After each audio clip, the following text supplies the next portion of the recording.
Você é livre. Boa noite a todos. Que a graça e a paz do nosso Senhor Jesus Cristo seja com todos nós essa noite. Amém? Amém. De muita alegria estar aqui para mais uma vez trazer a palavra, como o Laru orou, não seja eu falando, mas sim que seja Deus falando através de mim. Amém? Abram suas Bíblias em 1 Coríntios, capítulo 9.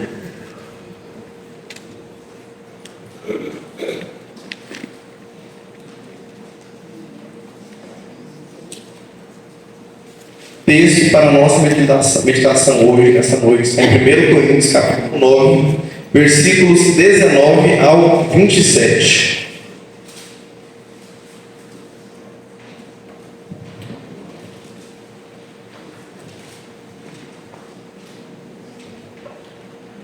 Primeiro Coríntios, capítulo 9, versículos 19 ao 27. Amém? Porque, sendo livre de todos, fiz-me escravo de todos, a fim de ganhar o maior número possível. Procedi para com os judeus, como judeu, a fim de ganhar os judeus. Para alguns que vivem sob o regime da lei, como se eu mesmo assim vivesse, para ganhar os que vivem debaixo da lei, embora não esteja eu debaixo da lei. Aos sem lei, como se eu mesmo fosse, não estando sem lei para com Deus, mas debaixo da lei de Cristo, para ganhar os que vivem fora do regime da lei. Fiz-me fraco para com os fracos, com o fim de ganhar os fracos. Fiz-me tudo para com todos, com o fim de, por todos os modos, salvar alguns. Tudo faço por causa do Evangelho, com o fim de me tornar cooperador com ele. Não sabeis vós que os que correm no estádio, todos na verdade correm, mas só um leva o prêmio? Correi de tal maneira que o alcanceis. Todo atleta em tudo se domina. Aqueles para alcançar uma coroa corruptível, nós, porém, a incorruptível. Assim corro também eu, não sem meta, assim luto, não como desferindo golpes no ar, mas esmurro o meu corpo e o reduzo à escravidão, para que, tendo pregado a outros, não venha eu mesmo a ser desqualificado. Amém? Aqui nessa sessão do livro de Coríntios, Paulo está respondendo a pergunta que ele fez no início do capítulo. Olha aí no versículo 1. Não sou eu, porventura, livre? E aqui no versículo 19, ele responde essa pergunta. Ele fala: sim, eu sou livre. Eu sou livre de todos. Paulo era livre em pelo menos 4 aspectos. Ele era livre da lei, conforme a gente pode ver no versículo 20. Versículo seguinte ele fala isso. A gente vê também em Romanos capítulo 6, versículo 14. E Romanos capítulo 10, versículo 4. Que Paulo, assim como nós, enquanto cristãos, somos livres da lei. Paulo também era livre das responsabilidades do lar, conforme a gente lê aqui em 1 Coríntios, no capítulo 7, versículo 36. Olha aí. Entretanto, se alguém julga que trata sem decoro a sua filha, estando já passada por da idade, e as circunstâncias que o exigem, faça o que quiser, não peca, que se casa. Paulo não tinha essas responsabilidades, porque Paulo era celibato. Mas é importante ler também o versículo 6 aqui do capítulo 7, que ele fala: isso vos digo como concessão, e não como mandamento. Então, ou você tem o dom do celibato, ou você se casa. Não tem outra opção. A maioria de nós se casa. Celibato é um dom raro, mas é dom de Deus também. E Paulo também estava livre da sociedade, conforme a gente vê aqui em 1 Coríntios, capítulo 7, no versículo 23, onde ele diz: por preço fostes comprados, não vos tornei escravos dos homens. Então, ele era livre também da sociedade dos homens. E também era livre dos desejos carnais, conforme o versículo 25 do capítulo 9. Em tudo ele se domina. Então, ele responde essa pergunta: olha, eu sou livre de tudo e de todos, mas porque Cristo me fez livre. Então, igualmente, nós, enquanto cristãos, somos livres, porque Jesus nos fez livres. Mas na continuação, Paulo fala o seguinte: porém, eu me fiz escravo de todos. Por quê? Se Paulo é livre de tudo, para que se fazer escravo de todos? A resposta está no mesmo versículo. Ao fim de ganhar o maior número possível. Na NVI ainda complementa, já está interpretado o versículo, sem fugir do original, tá? Para ganhar o maior número possível de pessoas para Cristo. Paulo não queria ganhar pessoas para si mesmo. Paulo queria ganhar pessoas para Cristo. Esse era o objetivo dele. Quantas vezes a gente não vê líderes que querem ganhar pessoas para si? Elas querem liderar, elas querem tomar conta de uma igreja, tomar conta de algum ministério na igreja, liderar um grupo de pessoas na igreja, com o propósito de alcançar seu próprio ego, com o propósito de ter um grupo ali, mas elas não têm o objetivo de ganhar aquelas pessoas para Cristo de fato. Hoje no EBD, foi João capítulo 10, nós falamos sobre o bom pastor, que ele dá vida pelas ovelhas, enquanto o mau pastor, ele não está nem aí para as suas ovelhas, é o pastor que tirará delas. Paulo aqui, ele está mais preocupado com o bem-estar das pessoas, com ganhar a alma delas para Cristo, do que com o seu próprio bem-estar, do que usufruir da sua própria liberdade. É mais importante ganhar almas para Jesus, alcançar a salvação daquele irmão, daquelas pessoas que estão ali ao seu redor, do que exercer os seus direitos que ele tem em Cristo. É interessante que Paulo, ele não está sendo aqui hipócrita ao falar no versículo 20 que eu procedi para com os judeus, como judeu, a fim de ganhar os judeus. Ele não está sendo hipócrita nem incoerente aqui, de modo nenhum. O que caracterizava um judeu na época? 3 coisas.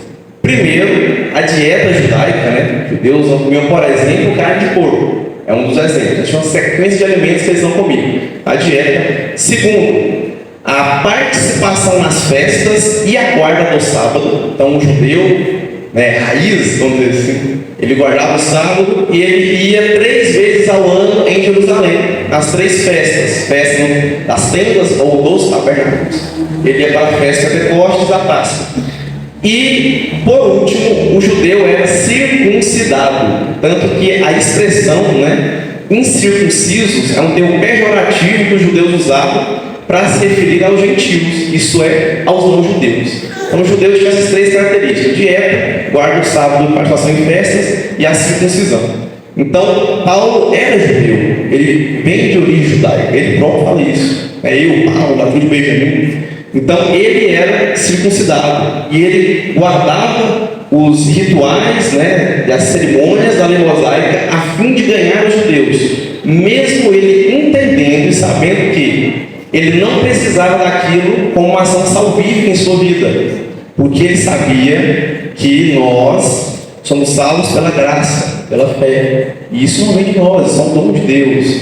A gente não consegue fazer nada para ganhar salvação. Paulo é o que mais fala sobre isso na Bíblia, Aliás, Deus mais usou para falar isso na Bíblia. Lá na carta aos Romanos, Gálatas, ele fala muito bem sobre isso. Compensa, vale a pena você ler com calma atenção essas 2 epístolas paulinas, para você entender esse conceito que Paulo traz. Ele sabia disso, ele escreveu isso. Mas ele se submetia a essas cerimônias da lei com o intuito de ganhar os judeus. Os judeus eram extremamente preconceituosos, ao ponto de você é gentil, eu peguei na sua mão, quando entrar em casa tem que lavar minhas mãos. Tanto que eles condenam Jesus por ter comido sem lavar as mãos. Meu Deus, não era questão de higiene. A preocupação deles é porque Jesus não se purificou das impurezas dos gentios. Eita nós! Então, Paulo sabia que isso não era nada. Porém, sendo um judeu, ele, ele flexibilizava os seus ideais a fim de ganhar eles. Sempre em questões secundárias, Paulo nunca negociou os seus princípios e valores primordiais. Ok? Isso são valores inegociáveis e Paulo jamais flexibilizou isso. Então, igualmente, ele, ao sem lei, como se eu mesmo fosse, não estamos sem lei para com Deus. O sem lei a qual Paulo se refere são os gentios. A lei que ele se refere aqui não é a lei que o Robinho, o mando policial, tem que fazer a gente cumprir, Se a gente não cumprir, o Robinho vai bater lá na sua casa e tem que cumprir a lei, que é isso.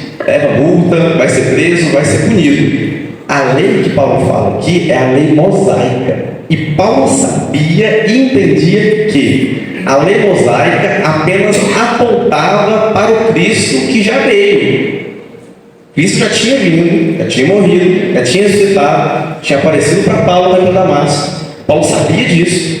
Então, a lei era toda para isso, para apontar para Cristo. Esse era o propósito da lei. Além de que a lei servia para mostrar que o ser humano, por conta própria, é incapaz de alcançar as exigências mínimas e básicas exigidas por Deus para você alcançar a salvação por conta própria. A lei mostra, você não vai conseguir se salvar, de modo nenhum, você não consegue.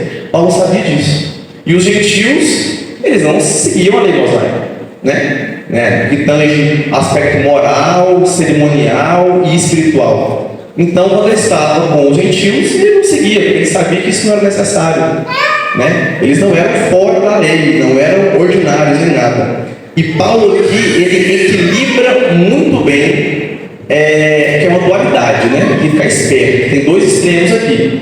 A gente tem o legalismo, isso é, seguir as leis, à risca, achando que aquilo vai trazer, de certa forma, a salvação para a sua vida. E do outro lado, a libertinagem. Peraí, como assim sem lei? Então Paulo era assim, sem lei, e depois ele estava lá seguindo a lei. Então Paulo era legalista e Paulo era um libertino? De modo nenhum. Ele se defende muito bem falando disso, ao sem lei, como se eu mesmo fosse, não estando sem lei para Deus. Ele, calma aí. Liberdade não é libertinagem. Muito cuidado. Eu não estou sem lei para com Deus, Paulo fala isso, mas eu estou debaixo da lei de Cristo. O que é estar debaixo da lei de Cristo? Pense se você está vivendo de fato debaixo da lei de Cristo. Se perguntar se você quer viver, eu sei que você vai levantar a mão e falar que quer, mas faça uma pergunta sincera em seu coração, se você de fato vive debaixo da lei de Jesus. Estar totalmente submisso a Deus, entendendo que Deus é soberano, entendendo que antes eu era escravo do pecado, que antes eu era escravo dos próprios desejos, que agora eu sou livre, eu estou livre da lei, e agora eu posso sim servir a Deus com liberdade. Amém? Então Deus é soberano, nós estamos debaixo da lei de Cristo. Paulo não está nem debaixo da lei mosaica e nem como fora da lei. Ele está debaixo de uma lei que é ainda mais excelente que a lei mosaica, que é a lei de Jesus Cristo. Nada mais justo do que servir ao nosso Senhor, que nos libertou da escravidão. Paulo, em suas cartas, fala: para a liberdade foi em Cristo, foi na carta aos Gálatas, para a liberdade foi em Cristo, nos libertou. Mas é muito redundante, isso que ele fala. Para a liberdade ele nos libertou. No grego isso era comum, a gente chama de pleonasmo, no português, exagerou demais. No grego isso era comum, no grego koinês, no grego popular. Então, e aí ele fala assim: e eu vou usar essa liberdade para pecar? De modo nenhum. Por acaso Cristo é ministro do pecado? É claro que não. Você não fora da lei, estou livre, posso fazer o que eu quiser. Não é assim que funciona. Paulo fala também na carta aos Romanos, onde abundou o pecado e superabundou a graça. Eu não vou pecar mais para que a graça seja ainda maior. De modo, nós, enquanto cristãos, não estamos debaixo da lei mosaica. Porém, nós não somos fora da lei. Não somos sem lei. Vivemos debaixo da lei de Cristo. Continuando, versículo 22. Paulo fala: fiz-me fraco para com os fracos, com o fim de ganhar os fracos. Fiz-me tudo para com todos, com o fim de, por todos os modos, salvar alguns. É interessante o contexto com o qual Paulo está falando.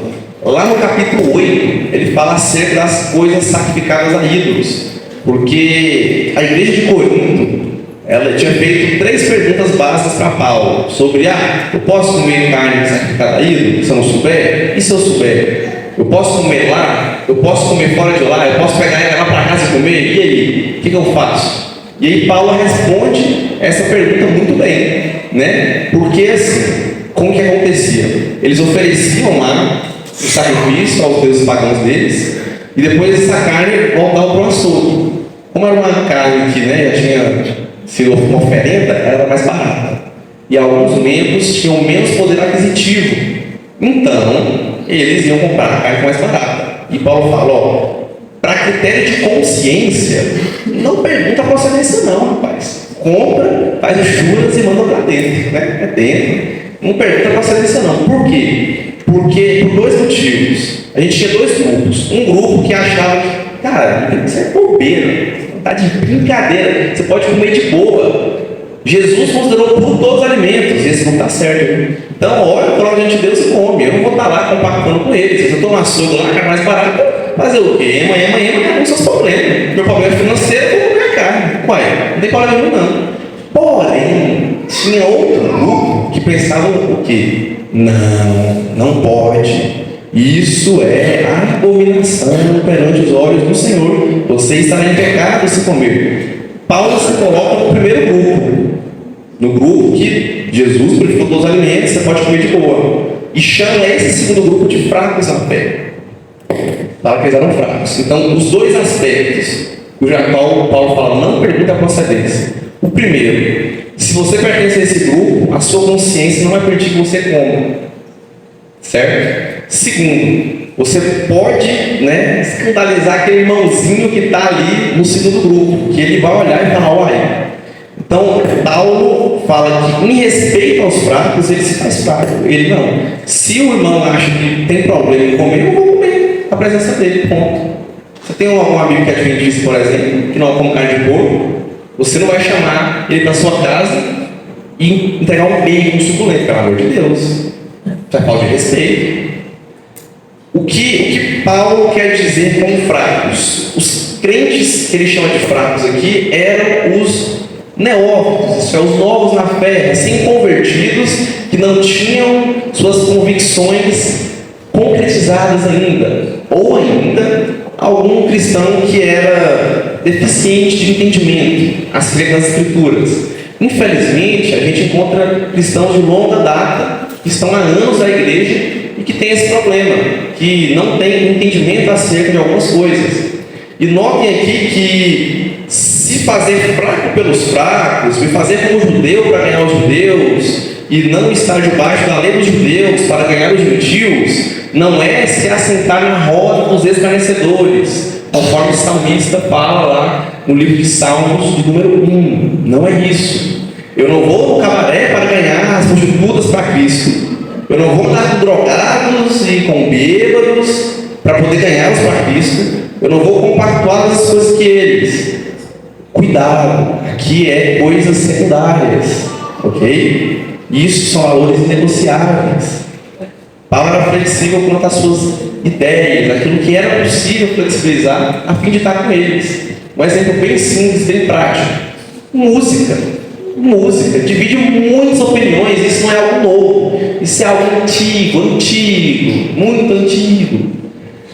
Tem igreja que só pode hino do cantor cristão, ou do binário, ou da harpa cristã.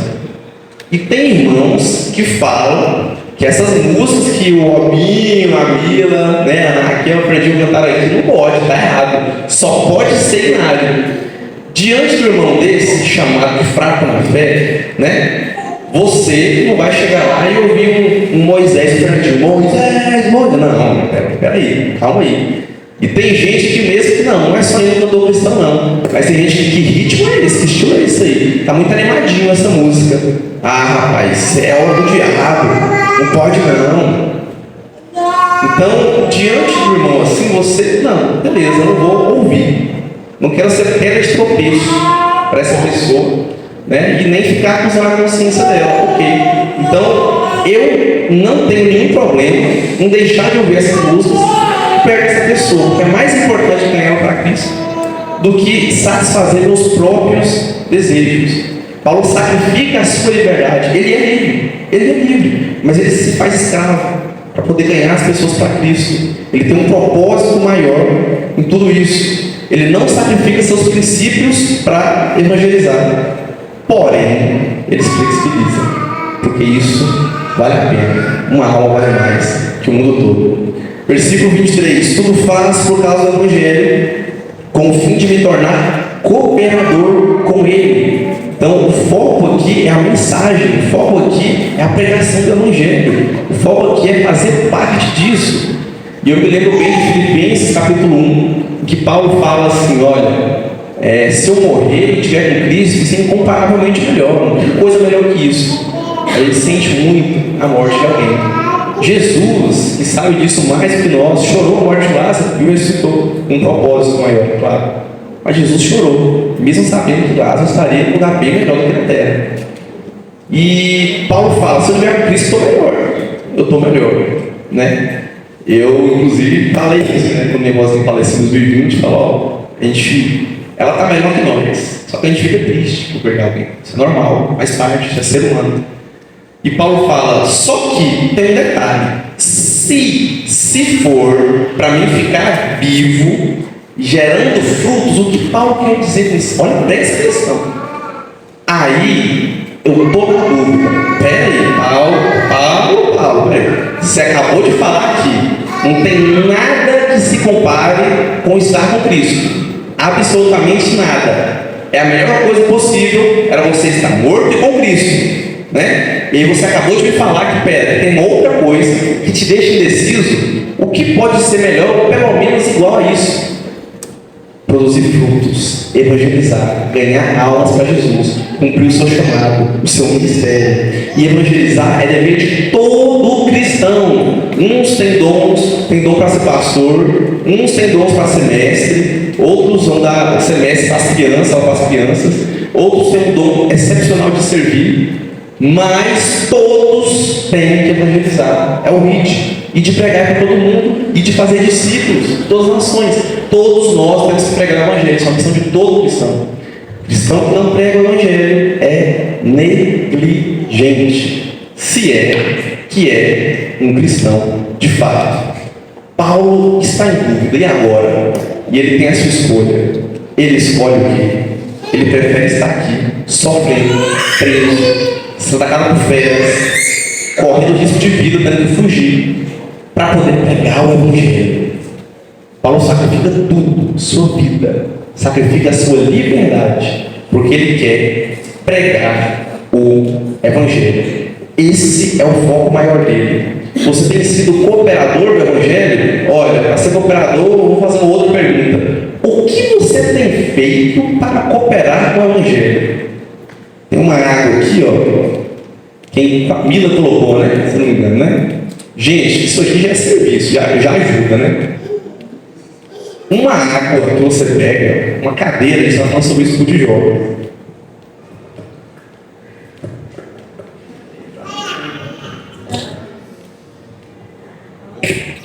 Beber na garrafinha mesmo, também.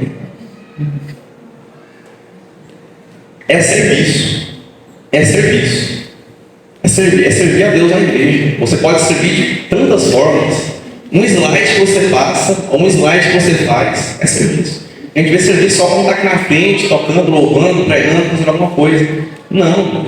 A maior parte do serviço, o mais difícil, o mais importante é feito nos bastidores que ninguém vê. E esse é o melhor, né? Grande é o vosso galardão.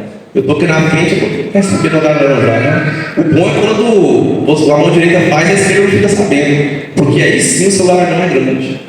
Aí sim o seu galardão é grande. Você não pode fazer nada por ego, nada por que você quer se enaltecer de modo nenhum. E a luta contra o seu ego é uma luta comum a todos os cristãos e é uma luta diária. Se você acha, não, eu estou de boa, nossa, já fui muito orgulhoso, hoje em dia eu estou de boa, eu consigo. Me desculpa, meu irmão, me desculpa.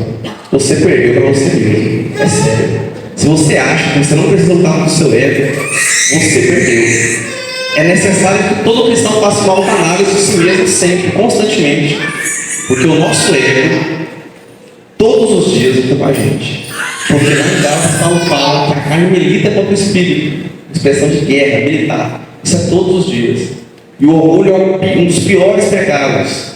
O orgulho fez com que Satanás caísse do céu. E o orgulho faz com que muitos de nós não entrem no céu também. Então, lute contra o seu orgulho.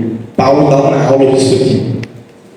Ele abre mão da liberdade dele. Ah, mas eu tenho direito disso, eu posso, mas tá. Eu estou com essa água aqui, né? E é comum, né? As igrejas, uma vez pregando, sempre tem uma aguinha. Mas e se algum irmão tiver com sede, né? E aí ele não pode ir lá no bebedouro beber água, porque ele entende que, não, agora é muita pregação, temos que ter reverência total. Concordo, apoio. Inclusive na igreja batista a gente tem essa tradição, né? Se alguém está com sede, eu quero um banheiro, costume mais na hora do louvor. Na pregação não pode, na pregação, tá certo. A pessoa pode estar segurando ali, mas não vou porque é pregação, não posso. Está morrendo de sede, não vou. Beleza, ok, você pode levantar aí, mas a pessoa às vezes pensa assim, não vou de jeito nenhum. Claro que você vai levantar à toa também, né? Não estou liberando. Cuidado na libertinagem, rapaz. E aí, eu posso pensar água sua? Só quebra a reverência aqui do culto para poder vir aqui na frente. Mas não, mas ir lá fora não pode. E tá, eu tenho, você sabe que é minha, sai fora, vai lá e pega. É meu direito.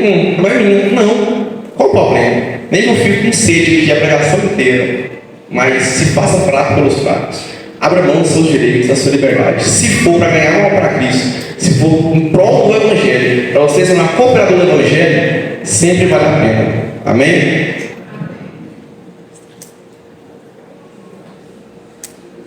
Aqui a gente encerra a primeira sessão dos versículos que a gente leu. Paulo falando acerca da sua liberdade em Cristo. Aqui inicia-se a segunda sessão.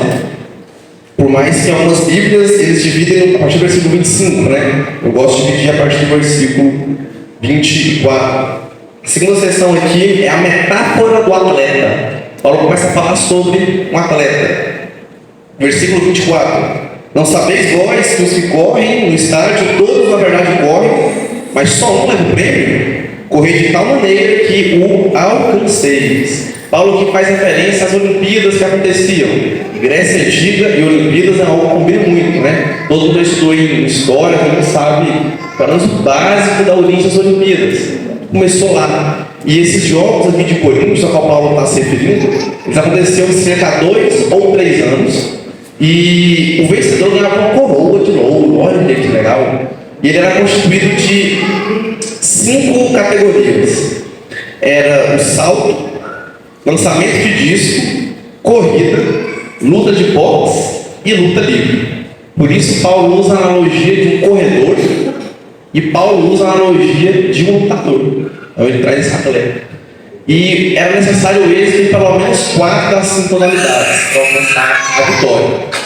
O atleta, em média, naquela época, ele ficava 10 meses se preparando para a corrida. E aí o que ele fazia? Ele se abstinha de tudo aquilo que pudesse o prejudicar durante a competição. E ele iniciava um treinamento rigoroso, muito rigoroso, de modo que todo mundo olhava e falava: esse cara vai competir nos Jogos Olímpicos desse ano, sem dúvida nenhuma, ou do ano que vem. Ele vai competir, olha lá, moço, olha o jeito que ele treina, rapaz. Todo dia eu acordo esse cara às 5 da manhã, dando volta aqui, pegando um monte de peso ali. O cara mudou a alimentação dele todinho, não está comendo tanta coisa, não está mais ficando acordado até tarde, ele está se dedicando, está se empenhando. Nós, enquanto cristãos, estamos em uma caminhada.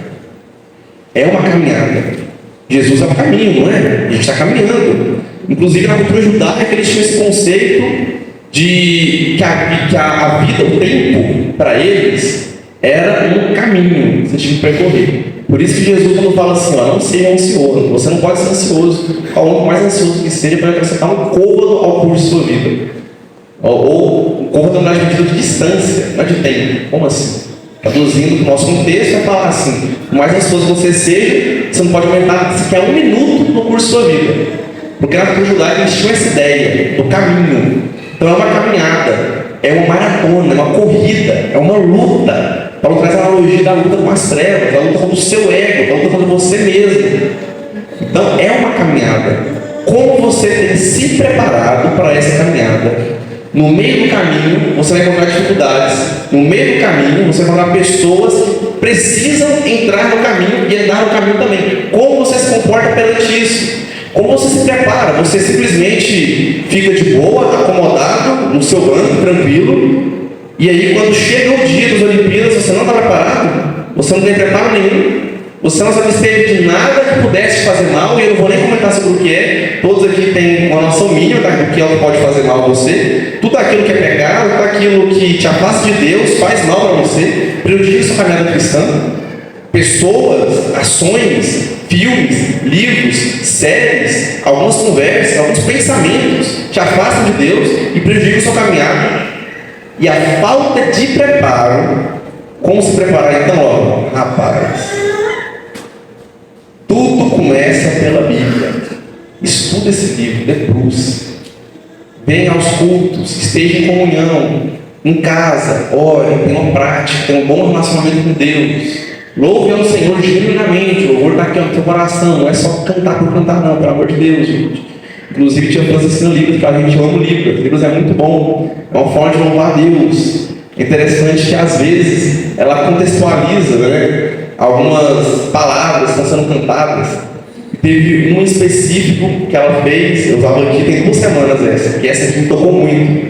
Olha que contextualização interessante. Era aquele aí, eu vou cantar, e ainda que eu não mereça, permaneces assim, fiel Senhor meu Deus, fiel a mim. Quem lembra disso? O povo louvou deve lembrar, né? Cantou recentemente. Tinha que você interpretou umas vidas falando como. E ainda que eu o abandone, com os 2 dedos, o abandone, Deus continua junto de mim. Eu fiquei muito emocionado com essa tradução, porque é isso. Na nossa caminhada, muitas vezes a gente abandona Deus, mas Ele permanece fiel, Ele permanece junto de nós. E um dia, conversando com o João Felipe, eu falei isso para ele na porta de casa, no pós-culto lá no Caio. Eu falei, mano, esse versículo que fala, né, que Deus é fiel, mesmo que a gente é infiel, para mim ele é um tapa na cara. Não, que massa, né? Deus é fiel, esse é fiel, não, cara. Para mim, antes de você ficar alegre e jubilar por causa disso, você deve ficar triste. Meu Deus, peraí, eu sou infiel. Eu sou infiel. A gente não aceita traição dentro de um relacionamento tão sério. Nós amoroso, um casamento, um namoro, a gente não aceita traição nem entre amigos. Mas nós somos uma esposa infiel todos os dias, e Deus nos perdoa e continua com a gente. Rapaz, se prepare para a caminhada, porque não é fácil. Ser cristão não é fácil. A gente continua tendo problemas com os outros. A diferença é que passar pelo problema com Deus é muito melhor. Eu prefiro enfrentar 1000 problemas com Deus do que enfrentar um problema sem Deus. E esses 1000 podem ser até maiores do que esse que eu estou enfrentando sem Ele. Desde que Deus esteja comigo, estou disposto a enfrentar tudo que vier pela frente. E Ele fala, só um leva o prêmio. Corra de maneira que você alcance o prêmio. Como alcançar o prêmio? Se preparando. Não se distraia. Foco. Colossenses capítulo 3, versículo 2. Alvo. O seu alvo tem que ser o quê? Pensar nas coisas lá do alto, nas coisas celestiais. Todo cristão verdadeiro é um cristão que tem segundas intenções com seu amigo não crente. Como assim? Qual é essa sua intenção? Intenção de converter ele. Se você ama, você quer converter ele. Se você quer evangelizar para ele, você vai ser cooperador do evangelho. Então você quer converter seu amigo ou colega. Você quer. Todo atleta em tudo se domina. Aqueles para alcançar uma coroa corruptível, nós porém incorruptível. O atleta tem domínio próprio. Isso é uma das 9 características do fruto do Espírito que Paulo fala em Gálatas 5, versículo 23. Domínio próprio. Se domine. Por quê? Porque você tem que entender que isso está além de você mesmo. Não é pensar, mas eu posso fazer isso, eu quero muito, tá, mas isso vai agregar em alguma coisa, vai ser diferente da sua vida. Isso coopera para o Evangelho de alguma forma? Não. Sacrifício sua liberdade em prol do Evangelho. E tudo isso que os caras faziam para quê? Para ganhar uma coroa de ouro. Glória entre os homens. Uma coroa corruptível. Ou ainda, uma boa tradução, uma coroa que acaba, que tem fim. Uma coroa enferrujada. Uma coroa que vai acabar um dia. Tem alguma coroa dessa hoje em dia? Quem tem? Tem, cara. Não tem. Porém, a gente vai dar uma coroa incorruptível, ou seja, uma coroa que não tem fim, uma coroa eterna, uma coroa ainda mais excelente do que essa.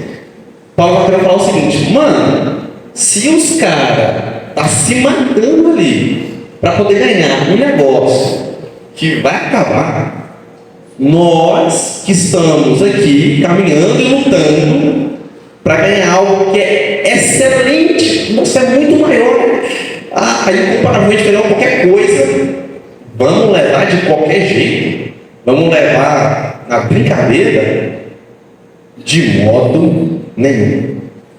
Assim corro também eu, não sem meta. Assim eu luto, não como desferindo golpes no ar. Então, na analogia que Paulo faz da luta, ele não dá golpes em vão. Ele dá golpes certeiros contra o quê? Contra o ego, contra o diabo e contra o mundo. Que são os três inimigos que Tiago lista.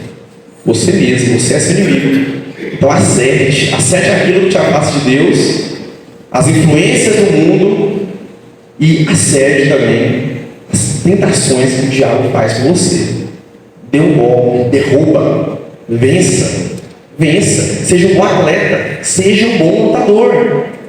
Para finalizar, versículo 27. Mas eu esmurro o meu corpo e o reduzo à escravidão, para que, tendo pregado a outros, não venha eu mesmo ser desqualificado. De que adianta toda a sua jornada, toda a sua caminhada cristã, você falando para as pessoas, pregando o evangelho? Tem pessoas que batem no peito. Eu já preguei e batizei 3 mil em um dia, sei lá, num país lá de algum lugar do Oriente Médio, da África, ou na Ásia, e meu Deus, de que adianta isso se você for desqualificado? De que adianta você ajudar pessoas a vencerem e alcançarem a coroa incorruptível se você próprio não ganhar? E acrescento mais ainda: todo sucesso que você obtiver fora de casa, evangelizando, para você no seu interior, vai ser considerado como um fracasso se você não obtiver esse mesmo sucesso dentro de casa. Então não é só questão de você próprio ser desqualificado, mas aqueles à sua volta que você ama. Por isso eu falei hoje de casa, são os principais que te amam. Mas devemos, né, galera? Que é isso? Se eles também não alcançarem a coroa incorruptível, a gente vai considerar como um fracasso a nossa caminhada cristã. Pense sobre isso. O que você tem feito para cooperar com o Evangelho? Porque a gente fala sobre evangelizar, sobre sair para fora, e às vezes a gente não olha ao nosso redor as oportunidades que a gente tem de evangelizar aqueles que estão à nossa volta. Um bom testemunho já é suficiente. Você se preparando, só a sua preparação para a corrida já faz com que alguém olhe, aquele ali é um atleta dedicado, aquele cristão ali é diferenciado. Que atleta você é na maratona da caminhada cristã, na corrida com Cristo? Que tipo de atleta você é? Você é um atleta sedentário? Você é um atleta que deixa tudo para a última hora? Não, eu domino bem, eu vou fazer isso tudo de última hora. Você é um atleta que não se prepara? Você é um atleta que nem corre a corrida? Você é um atleta que perde? Você é um atleta que é desqualificado? Porque todo atleta, se não concorrer segundo as regras, é desqualificado. Ou você é um atleta obediente, submisso à vontade de Deus, um atleta que vive debaixo da lei de Cristo. Se disciplinar é colocar seus interesses pessoais de lado para buscar um alvo primário, um alvo mais importante. Então, se discipline, sacrifique a sua liberdade, desde que isso coopere para o Evangelho. Mas cuidado, não seja legalista nem libertino, que isso nunca faça com que você troque os valores cristãos que são inegociáveis. Amém? Amém. Vamos ficar de pé e orar para encerrar. Que o Senhor aplique Sua palavra nos nossos corações, que a gente sempre tenha isso em mente. Entenda, a sua vida não é uma brincadeira. A jornada cristã não é brincadeira. Você está correndo uma maratona e lutando uma luta diária, constante, todos os dias. Oremos. Senhor, nosso Deus, nosso Pai, muito obrigado por mais um culto, por mais uma pregação, mais uma vez o Senhor falou por intermédio de mim. Não deixe, Senhor, que isso venha me deixar arrogante, orgulhoso, e que nenhum dos que estão aqui presentes também sejam orgulhosos, que eles esmurrem a si mesmos e que todos nós possamos ser humildes e sacrificar nossa liberdade em detrimento do outro. Capacite-nos para evangelizar, para estar espalhando as boas novas salvação que a gente possa alcançar o máximo possível de pessoas. Dá-nos sabedoria no proceder, que a gente se prepare da melhor forma possível todos os dias para essa maratona, para essa jornada cristã, e que a gente possa alcançar a coroa incorruptível que o Senhor já assegurou que nós ganharemos quando se entregou naquela cruz. Eu sou grato ao Senhor por tudo que tem feito em nossas vidas e por tudo que o Senhor vai fazer. Continue conosco, em nome de Jesus. Amém.